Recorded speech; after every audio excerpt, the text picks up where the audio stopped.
The war beast tested each cadet with a snarl, but when it reached the human. I am Jar Kren of the Tarlith Academy, instructor of war beasts and combat cadets. For 40 cycles, I have overseen the trial of fangs, where young warriors face the beasts bred to test courage. The beasts are not meant to kill. Not usually. They are meant to reveal weakness. A cadet who flinches before the snarl of a war beast is no soldier. A cadet who stands tall, even in fear, is forged into one. I believed I had seen every reaction: terror, defiance, pride, arrogance. But the day I saw a human cadet face the beast, I realized I knew nothing. 1. The trial begins.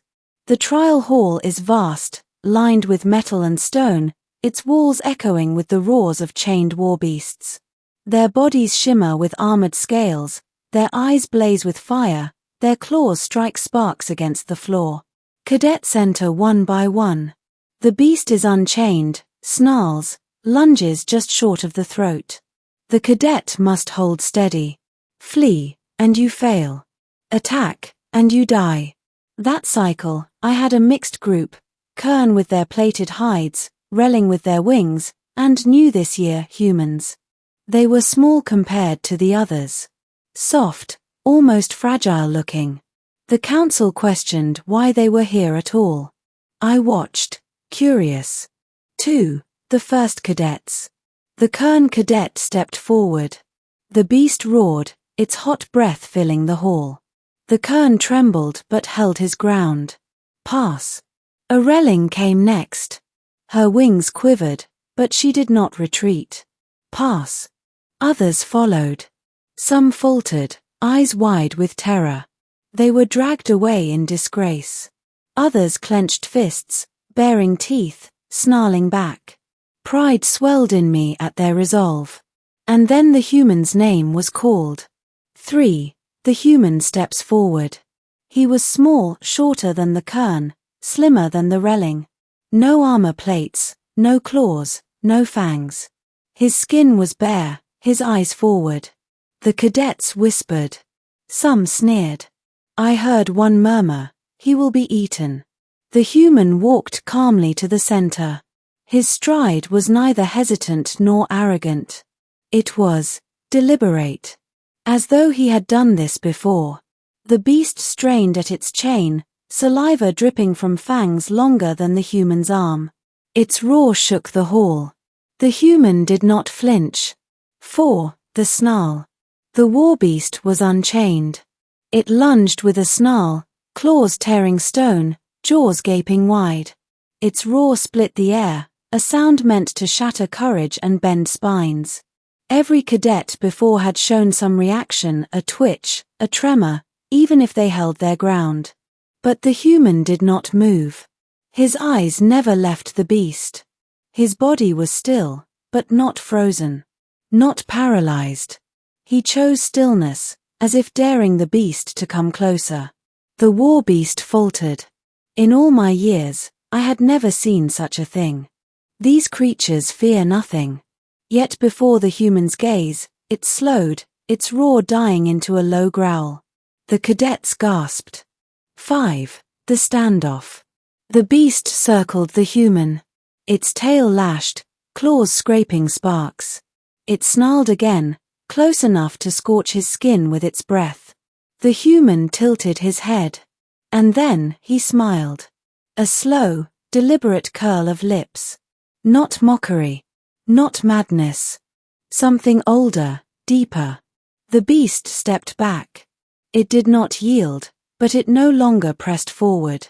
It had recognized something. Not prey. Not challenge. Predator. I felt my mandibles click in disbelief. This frail creature had stared into the maw of a war beast and made it hesitate. 6. The whispered question. When the beast was chained again, silence filled the hall. The human walked back to the line as though nothing had happened. No swagger. No pride. Simply calm. I called him forward. What was that? I demanded.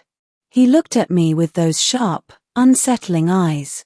Where I come from, he said softly, "we've faced worse." I wanted to laugh. Worse?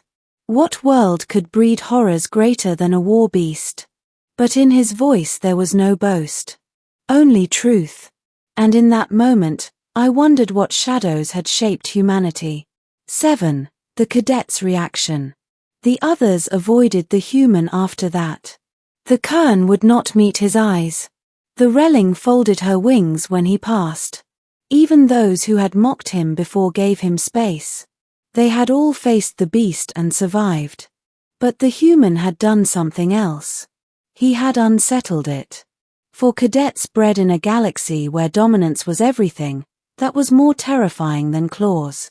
8. Instructor's reflection.